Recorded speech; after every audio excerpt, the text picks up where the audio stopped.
আসসালামু আলাইকুম, কি অবস্থা? HSC 24 batch. সো তোমাদের গতকালকে হচ্ছে একটা বেশ বড় সড়ো কনফিউশন নিয়ে আমি একটা ভিডিও আপলোড দিছিলাম যে এইচএসসি তে আসলে মিনিমাম কয়টা সাবজেক্টে তুমি যদি জিপিএ 5 পাও, মানে এ প্লাস পাও, তাহলে তোমার আসলে গোল্ডেন আসবে বা এ প্লাস তুমি অ্যাটলিস্ট সিকিউর করতে পারো। সো তোমরা অনেকেই ওই ভিডিওটার নিচে আসলে কমেন্ট করতেছিলা যে ভাইয়া আসলে গ্রেড পয়েন্টটা ক্যালকুলেট করবো কিভাবে, মানে সাবজেক্টের নাম্বার রেঞ্জটা নিয়ে একটু কথা বললে ভালো হইতো। তো আমরা আজকে ওই জিনিসটা নিয়ে কথাবার্তা বলবো যে আমাদের আসলে নাম্বার রেঞ্জটা কিরকম, যে কত থেকে কত আমার আসলে পাইতে হবে। সো খেয়াল করো, বাংলা, ইংলিশ, আইসিটি, এই তিনটাতেই, বাংলা, ইংলিশ, আইসিটি, এই তিনটাতেই বা যে কোনো সাবজেক্টেই তুমি যদি হচ্ছে 80 থেকে 100-র মধ্যে পাও, এই নাম্বার রেঞ্জে যদি তুমি পাও, তাহলে তুমি হচ্ছে সেটা জিপিএ 5 হিসেবে কাউন্ট করতে পারো, বা যেটা আমরা বলি হচ্ছে এ প্লাস। সেম ওয়েতে তুমি যদি 70 থেকে 79, তাহলে সেই ক্ষেত্রে তুমি পাবা হচ্ছে জিপিএ 4, তার মানে হচ্ছে এ। 60 থেকে 69 জিপিএ 3.5, তার মানে এ মাইনাস। 50 থেকে 59 সেই ক্ষেত্রে তুমি পাবা হচ্ছে জিপিএ 3, মানে বি। আর যদি তুমি 40 থেকে 49 এর মধ্যে পাও, তাহলে তুমি পাবা হচ্ছে জিপিএ 2, মানে সি। 33 থেকে 39 সেই ক্ষেত্রে তোমার জিপিএ কাউন্ট হবে হচ্ছে 1 হিসেবে, তার মানে ডি পাবা তুমি। আর তুমি যদি 0 থেকে 32 এর মধ্যে পাও, তাহলে সেই ক্ষেত্রে তুমি ফেইল করবা। আচ্ছা, তার মানে পাস মার্ক অ্যাটলিস্ট সিকিউর করতে হলে 33 পাইতে হবে, আর এ প্লাস পাইতে হলে 80 থেকে 100 রেঞ্জে পাইতে হবে। সো অন্যান্য সাবজেক্টের জিপিএ তুমি আসলে কত পাবা সেটা কিন্তু তুমি এখান থেকে আইডিয়া করে ফেলাইতে পারো। সাপোজ তুমি হচ্ছে ফিজিক্সে কোনো কারণে খারাপ করলা বা ম্যাথে খারাপ করলা, সো সেই ক্ষেত্রে তুমি যদি 60 থেকে 69 এই রেঞ্জে পাও, তার মানে তুমি হচ্ছে এ মাইনাস পাইতেছো। 70 থেকে 79 পাইলে তুমি অ্যাটলিস্ট এ পাবা, আর 80 থেকে 100 পাইলে এ প্লাস পাবা। এইটুকু হচ্ছে বেসিক ক্যালকুলেশন। তো এখন ধরো যে আমরা কোন একটা স্টুডেন্টের কথা নিয়ে চিন্তা করি, সে তার সাবজেক্টে, মানে সাবজেক্টের রেজাল্ট যখন দিছে, সেই ক্ষেত্রে বাংলাতে সে পাইলো সাপোজ হচ্ছে এ, তার মানে 4 পাইছে, জিপিএ 4 যেটা আমরা বলতেছি। আইসিটিতে পাইলে হচ্ছে এ প্লাস, তার মানে জিপিএ 5 পাইছে। ইংরেজিতে পাইলে হচ্ছে বি। গ্রুপ 1-এ গ্রুপ সাবজেক্ট তোমাদের 3টা থাকে, মানে সায়েন্সের কথা যদি আমি বলি, তাহলে সাপোজ ফিজিক্স আর কেমিস্ট্রি, এই দুইটা হচ্ছে তোমাদের জন্য কম্পালসারি। ফিজিক্স আর কেমিস্ট্রি এই দুইটা হচ্ছে তোমাদের মধ্যে কম্পালসারি। আর বাকি যেই দুইটা সাবজেক্ট আছে, ম্যাথ এবং বায়োলজি, যার যেটা ইচ্ছা হয় সে সেটা অপশনালে রাখতে পারে, সো সাপোজ তুমি হচ্ছে ম্যাথকে তোমার গ্রুপ সাবজেক্ট বানাইলা, আর অপশনাল হিসেবে বা ফোর্থ সাবজেক্ট যেটাকে আমরা বলি সেটাতে তুমি বায়োলজি রাখলা। ঠিক আছে?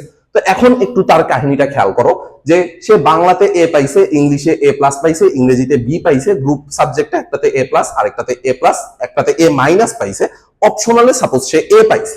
তাহলে এটা চিন্তা করো, জিপিএটা ক্যালকুলেশন হবে কেমনে? তুমি যেই কাজটা করবা, সবগুলাকে যোগ করে ফেলাবা। তাহলে 4, 5, 3, 5, 5, তারপরে পাইছে হচ্ছে 3.5। এন্ড একটা জিনিস একটু খেয়াল রাখতে হবে, যে সে যদি ফোর্থ সাবজেক্টে 4 পায়, অপশনাল সাবজেক্টে সে যদি 4 পায়, মানে এ পায়, তাহলে সেই ক্ষেত্রে সে যতই পাক না কেন তার থেকে 2 বিয়োগ করে যোগ করতে হবে।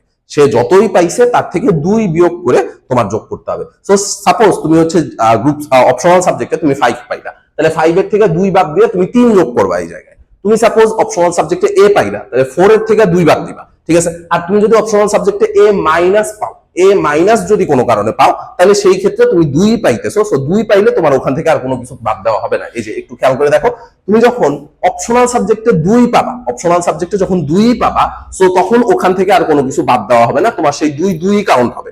কিন্তু 2 এর বেশি তুমি যতই পাও না কেন, 2 এর বেশি তুমি কত পাইতে পারো?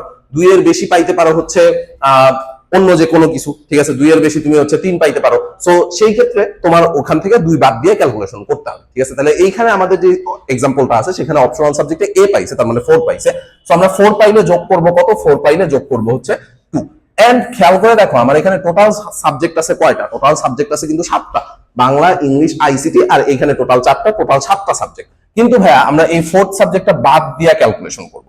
আমরা ক্যালকুলেশন যখন করব তখন এই ফোর্থ সাবজেক্টটা বাদ দিয়ে ক্যালকুলেশন করব। তো তুমি এবার হিসাব করো, 4 3 7, 7 আর 10 17, 17 আর 5 22, 22 আর 2 হচ্ছে 24, 24 এর সাথে 3.5, তার মানে এটা আসতেছে হচ্ছে 24 এর সাথে 3.5, তার মানে 27.5। So 27 divided by 5 divided by 6, 27.5 divided by 6, এটা যদি তুমি ক্যালকুলেটরে বসাও, তাইলেই কিন্তু তোমার জিপিএটা ক্যালকুলেট হয়ে চলে আসবে। তো এখন তোমার আসলে যেই জিনিসটা একটু চিন্তা করতে হবে, যে ভাই ওই যে গতকালকে আমি যে কম্বিনেশন গুলার কথা বলছিলাম, যে এই কয়েকটা কম্বিনেশনে তুমি আসলে এ প্লাস পাইতে পারো। সো তোমার এখন বসে বসে ভাবতে হবে, মানে একটু স্ট্র্যাটেজি সাজাইতে হবে যে আমার ক্ষেত্রে কোন জিনিসটা খাটতেছে। বা কোনটা আমার সেফ জোনের মধ্যে থাকে, কত নাম্বার পাইলে আমি কত জিপিএ পাইতেছি, এটা আশা করি তোমাদের কাছে এতক্ষণে ক্লিয়ার হয়ে গেছে। সো ওই অনুযায়ী ক্যালকুলেশন করে তোমরা কিন্তু তোমাদের যে জিপিএটা সেটা ক্যালকুলেট করে ফেলাইতে পারবা। তো আশা করি এই জিনিসটা সবারই মোটামুটি একটা সাহসিকতা যোগাবে যে না ভাই আমার দ্বারাও আসলে এ প্লাস পাওয়া সম্ভব। আমি এখনো যদি লাস্ট মোমেন্টে যে 30টা দিন বাকি আছে এই 30 দিনের প্রেক্ষাপটে আসলে ক্যালকুলেশন করি, তাহলে আমিও কিন্তু আসলে এ প্লাস সিকিউর করতে পারবো। যাদের এখনো কোনো কিছু তেমন ভাবে পড়া হয় নাই, তোমরাও কিন্তু চাইলে এই অল্প কয়েকদিনে পড়াটাকে একটু গুছায় পড়ে তোমরাও কিন্তু তোমাদের সিলেবাস শেষ করে মানে এই স্ট্র্যাটেজি অনুযায়ী প্ল্যানগুলো নিয়ে তোমরাও কিন্তু একটা ভালো রেজাল্ট মানে এ প্লাস সিকিউর করতে পারতেছো। সো এই ছিল তোমাদের উদ্দেশ্যে কথাবার্তা। দেখা হবে পরবর্তীতে অন্য কোনো ক্লাসে অন্য কোনো ভিডিওতে। ধন্যবাদ সবাইকে।